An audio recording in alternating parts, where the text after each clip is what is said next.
My name is Emily Johnson, and at 27 years old, I never expected to be the center of attention at my father's lavish wedding. For years, he introduced me as just a security guard, with that slight grimace that made it clear he wished I had chosen a more prestigious career. But everything changed that day when what I do for a living suddenly mattered more than anyone could have imagined. The look on his face when someone shouted my name and pointed to the television screen is something I will never forget. If you are watching this video right now, I would love to know where you are from. Drop it in the comments section below. Hit that like button and subscribe to hear more stories about family relationships that take unexpected turns. My father, David Thompson, built his life around status and appearances. As a senior investment banker at one of Chicago's most prestigious firms, he measured success in dollar signs and social connections. Our home in the suburbs of Naperville was immaculate.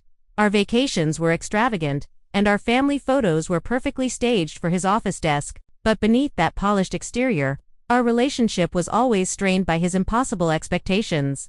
I was 12 when my parents divorced. My mother, Susan, had finally had enough of his constant absence and emotional distance. She was a kindergarten teacher who valued compassion over competition, and their values had grown too far apart. The custody arrangement meant I spent weekdays with Mom in her modest apartment in Evanston and weekends in Dad's sleek penthouse overlooking Lake Michigan. Those weekend visits became increasingly tense as I grew older and began making my own choices. Dad had my life mapped out: prestigious university, law school, then joining one of his friends' firms. When I announced my plans to join the military after high school, he reacted as though I had told him I was joining the circus. The military? He had scoffed during one of our tense dinners. Emily, people from our background do not enlist. They become officers if they must serve at all. I enlisted anyway. For years in the Army taught me discipline, leadership, and, most importantly, that I had a passion for security and protection. After my honorable discharge, I used my GI Bill to get a degree in criminal justice while working part-time as a campus security officer. From there, I built a career that made me proud, even if it never impressed my father. By 27, I had worked my way up to a senior position at Pinnacle Protection Services, one of the most respected private security firms in the country. We handled everything from executive protection to event security for high-profile clients. I specialized in threat assessment and had recently led security for a diplomatic conference in Atlanta that earned our firm industry recognition. My supervisor had even nominated me for a Professional Achievement Award. None of that mattered to Dad. In his world, success had a narrow definition. The fact that I wore a uniform instead of a power suit meant I had failed to meet his standards. When his wedding invitation arrived in the mail, I almost threw it away. David Thompson and Margaret Reynolds request the honor of your presence. The cream-colored card with gold embossing screamed extravagance. Margaret was wife number 3, a socialite from a banking family who moved in the same circles as my father. They had met at a charity gala, and their engagement had been announced in the society pages of the Chicago Tribune. You should go, my friend Lauren urged when I showed her the invitation over coffee. Maybe this time will be different. Different how? I stirred my latte absently. He'll introduce me as his disappointment of a daughter who chose to be a security guard instead of a lawyer. Then prove him wrong, Lauren said. Show up looking amazing. Be polite but confident. And don't let him make you feel small.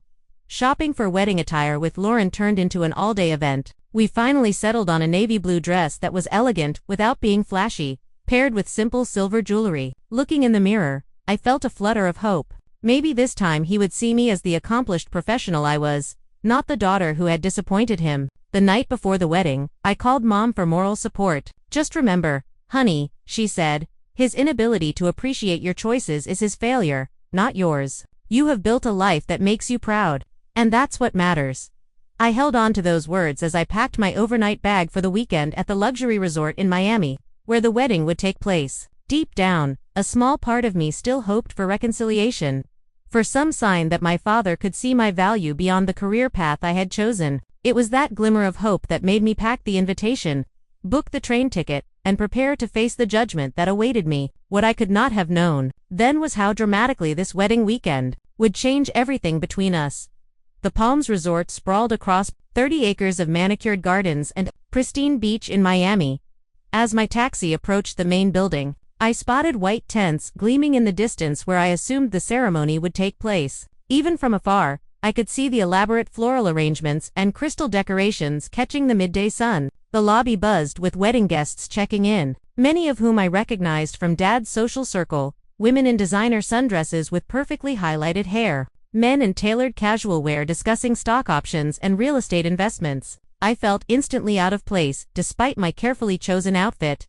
"Emily," my father's voice carried across the lobby. He approached with Margaret on his arm, both of them looking like they had stepped out of a luxury lifestyle magazine. "You made it." His greeting was polite but distant, a quick cheek kiss that barely made contact. Margaret offered a practiced smile that never reached her eyes. "So glad you could join us," she said, her gaze already drifting to more important guests arriving behind me. "The rehearsal dinner is at 6.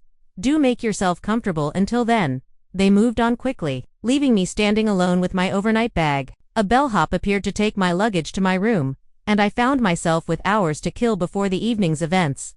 The rehearsal dinner took place in a private dining room overlooking the ocean. Round tables draped in white linen filled the space, each decorated with elaborate centerpieces of orchids and roses. Place cards and elegant calligraphy directed guests to their assigned seats. Mine was at a peripheral table, far from the head table where my father and Margaret would sit. I was midway through a glass of wine when my father appeared with an older couple in tow. "This is my daughter Emily," he said, his tone casual. "She's a security guard. Not a security professional, not a threat assessment specialist, not a senior operative with Pinnacle Protection Services, just a security guard?" As though I spent my days checking IDs at a department store. "How interesting," the woman said, clearly struggling to find something positive to say. "David tells us you were in the military," her husband added, attempting to rescue the conversation. "Yes, Army," I confirmed. "For years active duty." "Well, thank you for your service," he said. And I could see them both mentally searching for a graceful exit from the conversation. My father provided it. "Let me introduce you to Margaret's brother. He just made partner at Goldman Sachs." As they walked away, I overheard the woman whisper, "A security guard. With David's connections, she could have been anything." This scene repeated itself throughout the evening. Each introduction followed the same pattern. "My daughter, Emily, she's a security guard." Sometimes he would add, "She chose a different path," with a slight shrug that communicated volumes of disappointment. By the time dinner was served, I had been introduced to at least 15 people, each time reduced to my job title, stripped of all context and accomplishment. Each introduction chipped away at my resolve to stay for the entire weekend. During the main course, I escaped to the restroom and texted Lauren. "This was a mistake. He's introduced me as just a security guard to everyone." Her reply came quickly. "Remember why you're proud of what you do. His opinion doesn't change your value." When I returned to the dining room, I found myself seated next to the event photographer, perhaps the only person there working in a service capacity like me. "Tough crowd," he commented quietly, nodding toward the table where my father held court. "You have no idea," I replied. "I overheard one of your introductions," he admitted. "For what it's worth, security is way more important than what most of these people do. I'd rather have someone who can protect people than another investment banker." His kindness nearly brought me to tears. I managed a smile and thanked him for the support. As the evening wore on, I retreated further into myself, sipping water instead of wine to stay clear-headed. I contemplated leaving first thing in the morning, skipping the wedding entirely. The thought was tempting, but something kept me there, perhaps stubborn pride or the tiny hope that tomorrow might somehow be different. What I didn't know then was how different it would be, though not in any way I could have imagined. The wedding day dawned sunny and clear. The ceremony was scheduled for 4 in the afternoon, with cocktails and reception to follow. I spent the morning avoiding the wedding party, opting instead for a long walk on the beach and a quiet lunch on my room's balcony. By 3:30, guests were beginning to gather in the garden, where rows of white chairs faced an elaborate floral arch. I slipped into a seat in the back row, exchanging polite nods with strangers who had no idea who I was. Better that way, I thought, than another humiliating introduction. It was during the pre-ceremony bustle that I first noticed something off. Working in security trains you to spot anomalized things that don't quite fit the pattern. A catering staff member caught my attention, not because of any dramatic behavior, but because of subtle inconsistencies. His uniform fit poorly compared to the others, and he seemed unfamiliar with standard service protocols. More tellingly, his eyes constantly scanned the crowd in a pattern I recognized from my training, not as someone looking to serve guests, but as someone assessing targets. At first, I tried to dismiss my concerns. Professional hazard, I told myself. I see threats everywhere. but the nagging feeling persisted as I watched him speak briefly with two other staff members, both displaying the same alertness that seemed out of place for catering personnel. I discreetly moved closer, positioning myself near a service entrance where I could observe without being obvious. The man I had first noticed disappeared inside, and against my better judgment, I followed at a distance. The service corridor led to a kitchen area bustling with actual catering staff. The man I was following slipped through quickly and entered a storage room at the far end. I waited, pretending to be looking for a restroom when a kitchen worker glanced my way. Minutes later, the storage room door opened, and I ducked behind a large cart of glassware. The suspicious man emerged with the two others I had seen earlier. They spoke in hushed tones, but I managed to catch fragments of their conversation. Rich pickings. Estimated $2 million in jewelry alone. After the vows, during the champagne toast. For more coming through the east entrance. My blood ran cold. They were planning a robbery, and from what I could gather, it would be executed during the reception when guests would be distracted and valuables less guarded. The timing made strategic sense. A room full of wealthy people wearing their finest jewelry. With attention focused on the newlyweds. I retreated silently, my mind racing. My immediate instinct was to call the police, but I needed more information first. If these were just 3 individuals, venue security could handle it. If they had 4 more coming, this was a coordinated operation that required immediate police intervention. Finding a quiet alcove, I placed a call to the local police, keeping my voice low as I identified myself as a security professional and outlined my concerns. The dispatcher assured me they would send officers to investigate discreetly, but it would take at least 20 minutes for them to arrive. Next, I located the venue's security office, a small room tucked away near the management offices. Inside, I found a single security guard monitoring camera feeds. "I need to speak with your supervisor immediately," I said, showing my Pinnacle Protection Services ID. "There is a credible security threat to the Thompson-Reynolds wedding." The guard, a man in his 50s named Tom, according to his name tag, looked skeptical but called his manager. Within minutes, I was explaining what I had observed to the head of resort security, James Carter. "We can't disrupt the ceremony based on an overheard conversation," he said after listening to my assessment, "but I'll place additional security personnel around the perimeter and alert staff to be vigilant." "The police are on their way," I informed him, "but they won't arrive for another 15 minutes at least. In the meantime, I suggest you position your team at all exits and have them watch for anyone matching the descriptions I provided." Carter nodded, impressed by my professional approach. "Are you carrying?" he asked quietly. "No," I replied. "I'm a guest at the wedding." The father of the bride hired additional security for the gift table and jewelry. He noted, checking his clipboard, "We have 2 armed guards positioned there already." The threat I overheard suggested multiple perpetrators, I warned. "Possibly 7 in total, with 4 yet to arrive." They mentioned the east entrance specifically.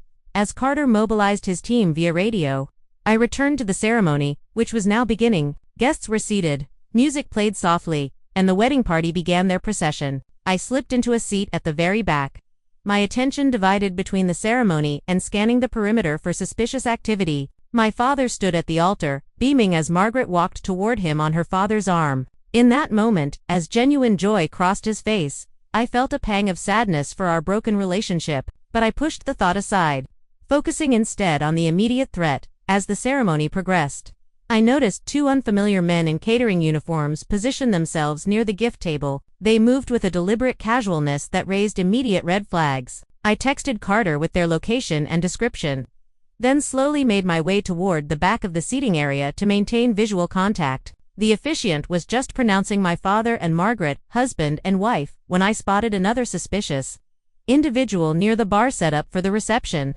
This one carrying what appeared to be a concealed weapon under his jacket. My hand tightened around my phone as I typed another alert to Carter. As guests applauded the newlyweds, I realized with growing alarm that the police had not yet arrived, and the situation was escalating faster than anticipated. The robbery was not planned for later, as I had initially thought. They were positioning themselves now, ready to make their move. As the ceremony transitioned to the reception, I had seconds to decide my next move.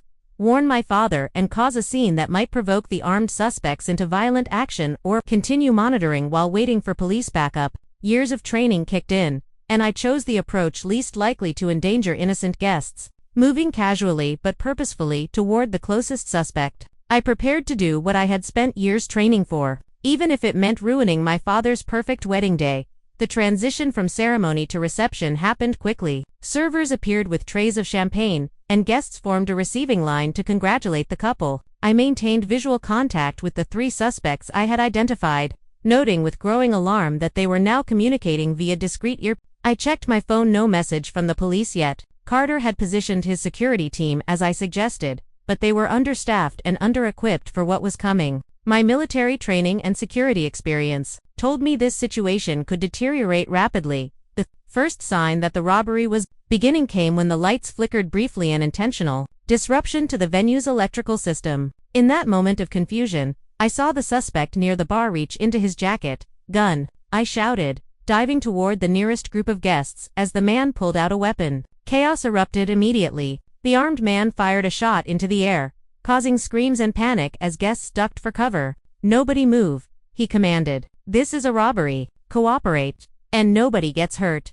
2 more men revealed weapons, while others began collecting valuables from terrified guests. I caught a glimpse of my father and Margaret huddled together, his arm protectively around her, as one of the robbers approached them, demanding jewelry. From my position behind an overturned table, I assessed the situation. 7 armed robbers, at least 30 guests in immediate danger, no police in sight, and venue security outgunned and hanging back. An elderly woman near me began experiencing what looked like a panic attack, drawing the attention of one robber who approached with his weapon raised. "Shut her up," he snarled to the woman's companion. The elderly man looked terrified. "She needs her medication, please," he said. "Shut her up," the robber repeated, raising his gun menacingly. I made my decision in that split second. Rising from my position, I addressed the gunman calmly. "I'm a medic," I lied. "Let me help her before she has a full cardiac event. You don't want a death on your hands. That's the difference between robbery and murder charges."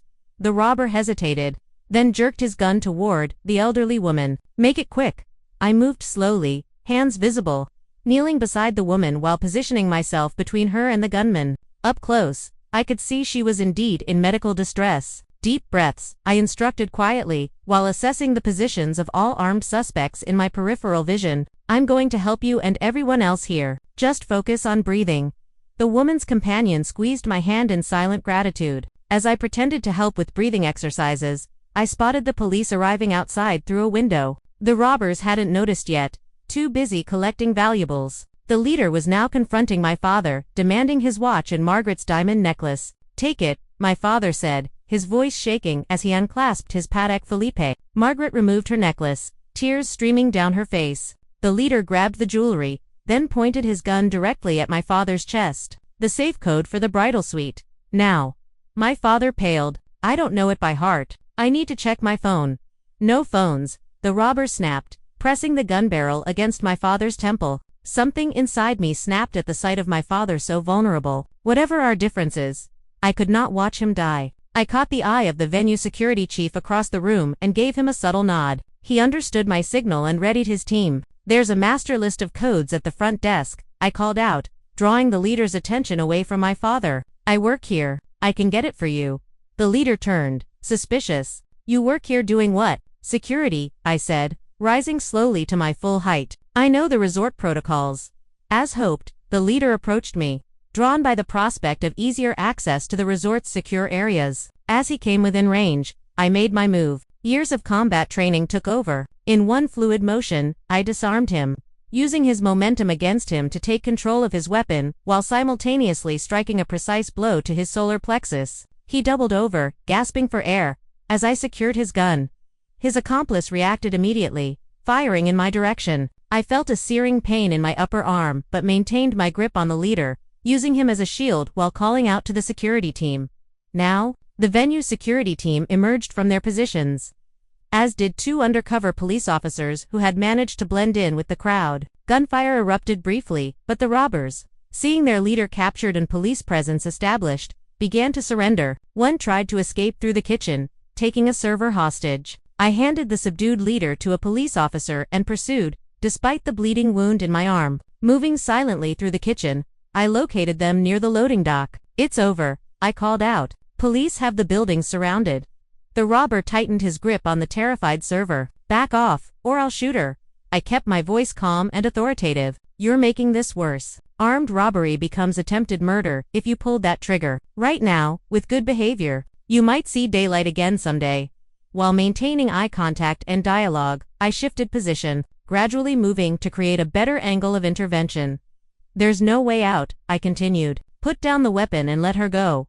For a tense moment, I thought he would shoot. Then, perhaps seeing the determination in my eyes, he lowered his gun slightly. That momentary hesitation was all I needed. I lunged forward, deflecting his weapon arm, while simultaneously freeing the hostage with a precise strike to his wrist. The gun clattered to the floor as I subdued him with a restraint hold I had perfected during my military service. Police officers rushed in seconds later, securing the suspect and checking on my injury, which was bleeding freely. You need medical attention, one officer insisted. Check on the guests first, I replied, pressing a kitchen towel against my wound. There's an elderly woman who needs medical assistance in the reception area. Making my way back to the main hall, I found the scene secure. Police had all suspects in custody, and paramedics were attending to guests. My father stood with Margaret, both looking shell-shocked as they spoke with the detective. When my father saw me, his face registered shock at the blood soaking my dress sleeve. Emily, you're hurt. It's just a graze, I said, though the pain was intensifying as adrenaline began to fade. Are you both okay? Before he could answer, a paramedic intercepted me, insisting on examining my wound. As I was led to a treatment area, I heard one of the guests say, "That's David's daughter. Did you see what she did?" The next hour passed in a blur of police statements and medical treatment. The bullet had indeed just grazed my arm, requiring stitches but causing no serious damage. As the paramedic worked, police officers came to take my statement, expressing amazement at my intervention. If you hadn't identified the threat and acted when you did, this could have been a massacre, the police captain told me. These men are part of a crew that has hit 3 other high-profile events this year. They don't usually leave witnesses. I downplayed my actions, insisting I had just done what anyone with my training would do. Eventually the commotion subsided. Guests were allowed to leave after giving statements, though many lingered, discussing the dramatic events. My father approached as the paramedic finished bandaging my arm. "The police said you saved lives today," he said, his voice uncharacteristically subdued, including possibly mine and Margaret's. I didn't know how to respond. Years of dismissal and disappointment couldn't be erased by one moment of crisis, no matter how dramatic. "I was just doing my job, Dad," I said quietly, "even if it's just being a security guard."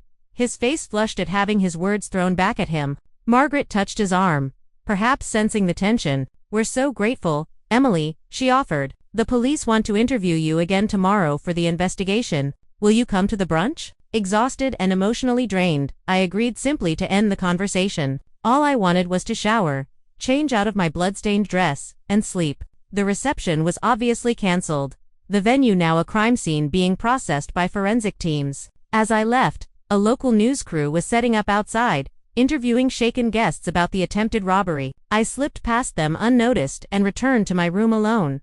I awoke the next morning to my phone buzzing with notifications. My arm throbbed as I reached for it, memories of the previous day flooding back as I read through the messages. Lauren had texted multiple times after seeing early reports of the incident on the news. My boss at Pinnacle had called twice, leaving messages asking if I was okay and saying the company was incredibly proud. There were even messages from former military colleagues who had somehow heard about what happened. The most surprising notification was a voicemail from my mother. "Honey, I just saw what happened on the morning news. Call me as soon as you can. I'm so proud of you, but so worried too." I had avoided the reporters yesterday, but apparently, the story had still made headlines. I turned on the television in my hotel room and found a local channel already running the story. Breaking news: attempted armed robbery at luxury resort wedding, foiled by security expert. 7 suspects in custody after dramatic intervention by wedding guest, identified as security professional Emily Johnson. I watched in disbelief as shaky cell phone footage showed portions of the incident, followed by interviews with grateful guests describing my actions in increasingly heroic terms. "She moved like something from an action movie," one guest gushed. "She saved that elderly couple and then took down the leader right as he was threatening the father of the bride." Another segment showed the police captain at a press briefing. The quick thinking and courageous actions of Miss Johnson prevented what could have been a tragic outcome. These suspects are part of a crime ring responsible for multiple armed robberies targeting high-profile events. Thanks to Miss Johnson, they are now in custody and facing numerous felony charges.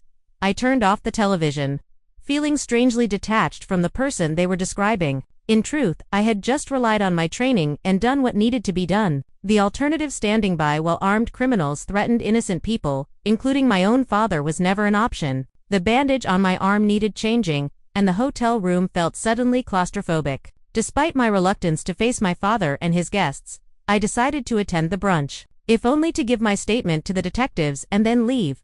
After a careful shower that kept my bandaged arm dry, I dressed in the only other outfit I had, packed a simple black pantsuit I had brought in case the rehearsal dinner had been more formal than expected. It would have to do, though the jacket fit awkwardly over my bandaged arm. The brunch was being held in a different room than the originally planned venue, a smaller space that felt somber compared to yesterday's elaborate setup. When I arrived, the event was already underway, with subdued guests picking at breakfast buffet offerings while discussing the previous day's drama in hushed tones.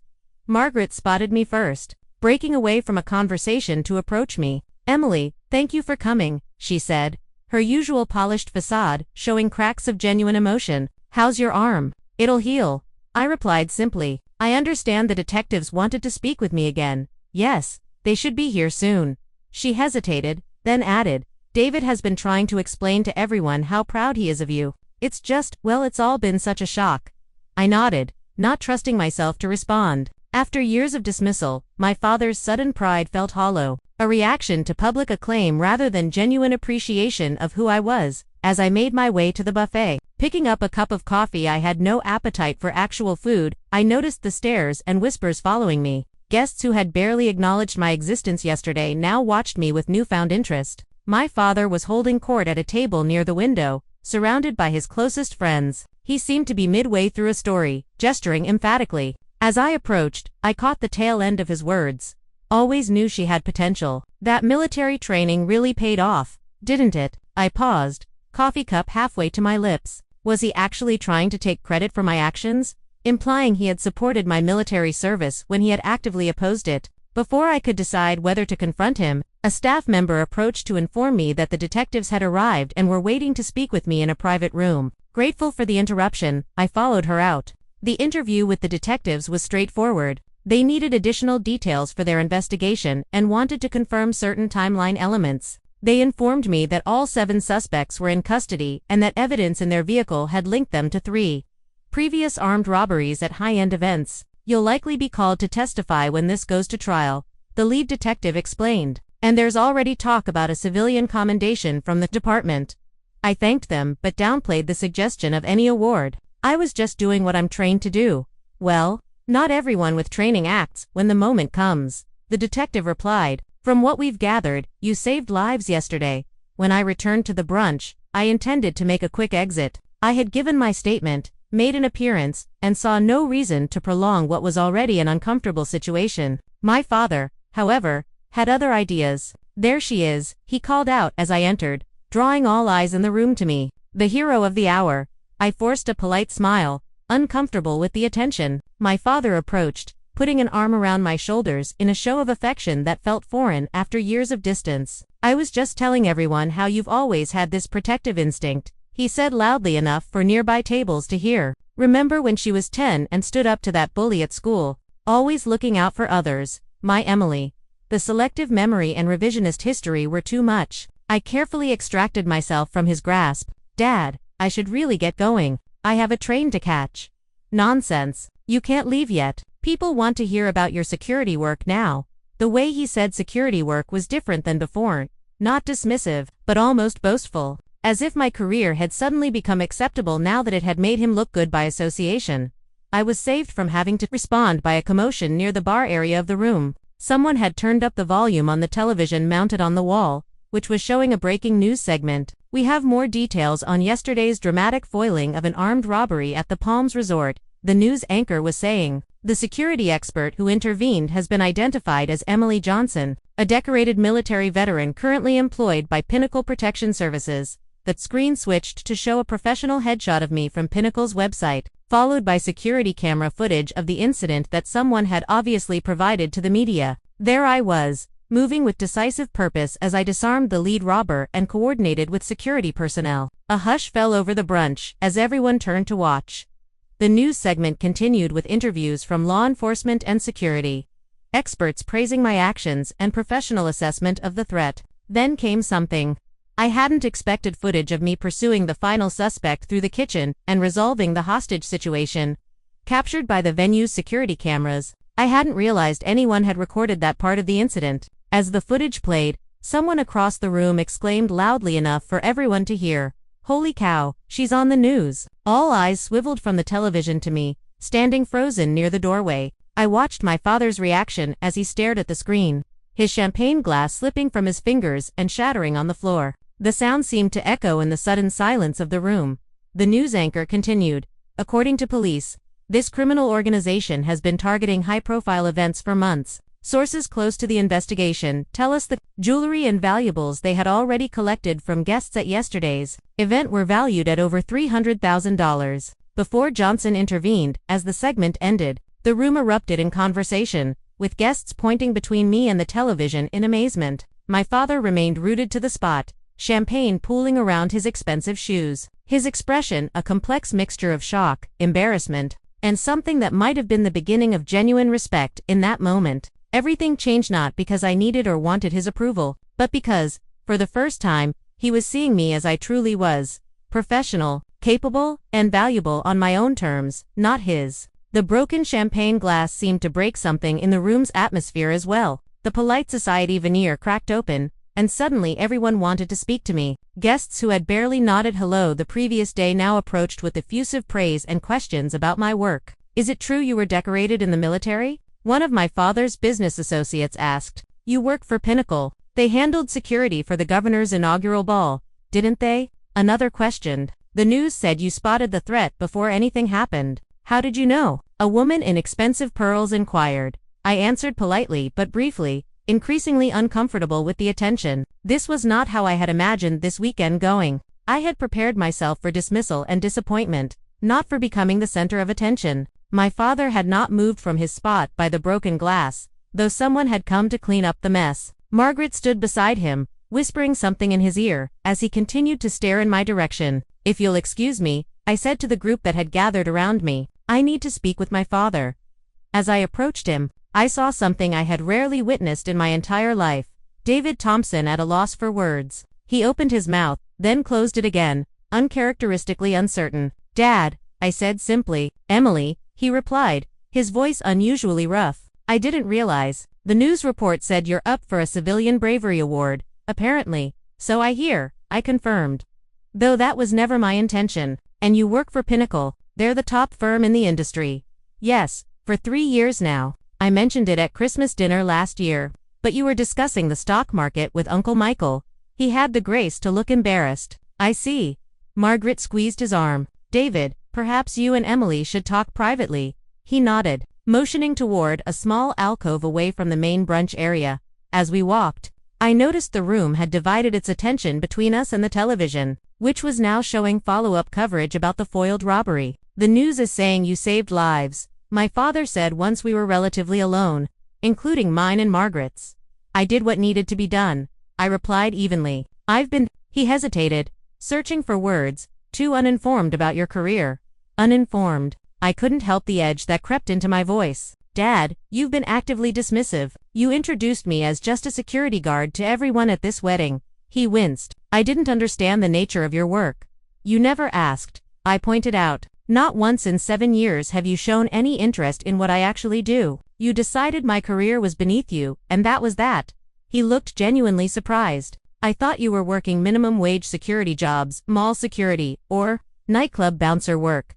And that would make it okay to dismiss me, to make me feel small in front of your friends." The question hung between us. On the television, visible over his shoulder, they were now showing my professional biography: Army veteran, criminal justice degree, specialized training in threat assessment and VIP protection, leadership role at one of the most prestigious security firms in the country. My father's eyes followed mine to the screen. "You protect important people," he said slowly, as if realizing something for the first time. "Yes, among other things. Important people, like me," he continued, the irony not lost on either of us. "Yes, Dad, people exactly like you." The weight of that statement settled over us. For years, he had dismissed my career as insignificant. Yet it was precisely that career that had saved him and everyone he cared about from a potentially deadly situation. Before he could respond, a resort staff member approached us. "Miss Johnson, there are some media representatives asking to speak with you. The manager wanted me to check if you're willing to make a statement." I shook my head. "Please tell them I'm not interested in interviews at this time." After the staff member left, my father looked at me with newfound curiosity. "You don't want the publicity. It could be good for your career." "My career is doing fine without it," I replied. "I didn't intervene yesterday for recognition." "Then why did you?" he asked, and I was surprised to hear genuine interest in his question. "Because it was the right thing to do. Because people were in danger. Because it's what I'm trained for." I paused, then added more quietly, "And because, despite everything, I would never stand by and watch you get hurt." Something shifted in his expression, then a softening around the eyes that I had rarely seen directed at me. "Emily, I owe you an apology, not just for yesterday, but for years of misunderstanding."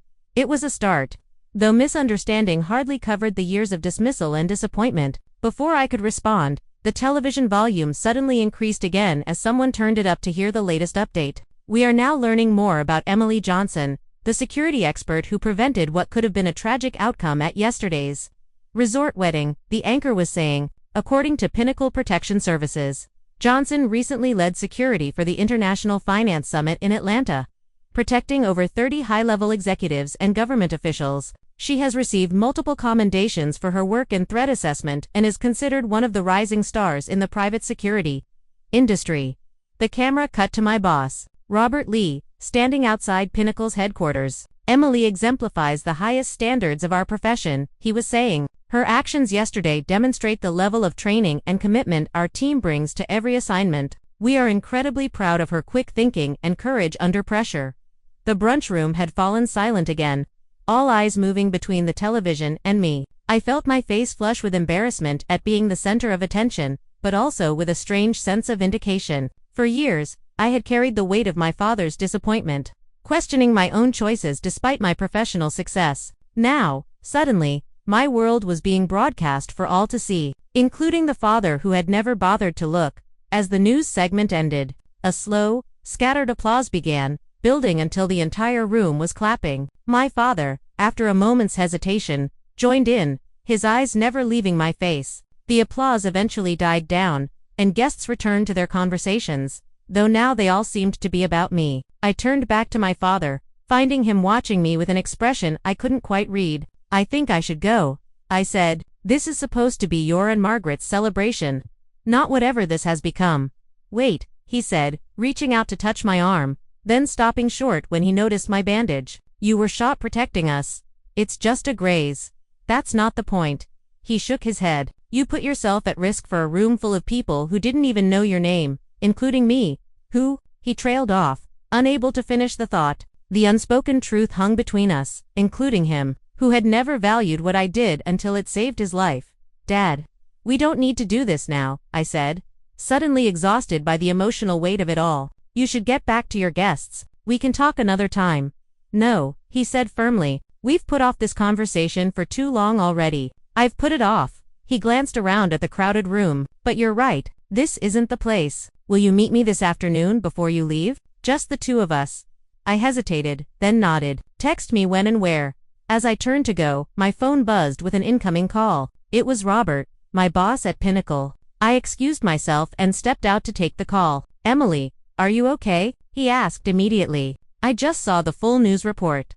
"I'm fine," I assured him. "Minor injury, but nothing serious. The company wants to issue a formal statement about your actions." The phone has been ringing off the hook with media inquiries and, more importantly, new client interest. "What you did is exactly what we train for, but rarely get to demonstrate so publicly." I sighed. "I understand, but I'd rather not become the face of the company over this." "I respect that," Robert said, "but there's something else. The CEO wants to meet with you when you get back. Between us, I think there's a promotion coming your way." Your actions reflected everything Pinnacle stands for. After ending the call, I stood in the hallway, processing everything. In the span of 24 hours, my entire relationship with my father had been upended. I had become a minor news story, and my career appeared to be taking a significant leap forward. It was a lot to take in, but as I had learned both in the military and in my security work, Sometimes, the most important moments come when we least expect them. The question now was what to do with this one. My father texted me to meet at a quiet bar on the resort's top floor, away from the remaining wedding guests. When I arrived, he was already there, sitting alone at a corner table overlooking the ocean. 2 untouched drinks sat on the table. "Club soda with lime," he said, nodding to one of the glasses as I approached. I remembered you don't drink on duty, and I figured with everything that happened. "Thank you," I said, surprised by the thoughtfulness. It was a small thing, but significant, coming from a man who had rarely paid attention to my preferences. We sat in awkward silence for a moment before he spoke. "I watched more of the news coverage after you left. They interviewed some security expert who explained exactly what you did, how you recognized the threat pattern, how you positioned yourself strategically, how you used minimal force to maximum effect." He shook his head in wonder. "It was like hearing about a stranger, except it was my daughter." "That's the problem, Dad," I said quietly. "I've never been a stranger. I've been right here. You just never looked." He flinched as if I had struck him. "I deserved that." "This isn't about what you deserve," I replied. "It's about recognition, basic human recognition of who I am and what matters to me." He nodded slowly. "I always thought I knew what was best for you, the path that would give you the most opportunities, the most security. Financial security isn't the only kind of security," I pointed out. "And following someone else's dream is never as fulfilling as pursuing your own. I see that now." He took a deep breath. "Yesterday, when that man had a gun to my head, do you know what I thought about? Not the firm, not the stock portfolio, not the vacation homes. I thought about you and your mother and how I'd wasted so much time on things that suddenly didn't matter at all." I remained silent, letting him continue.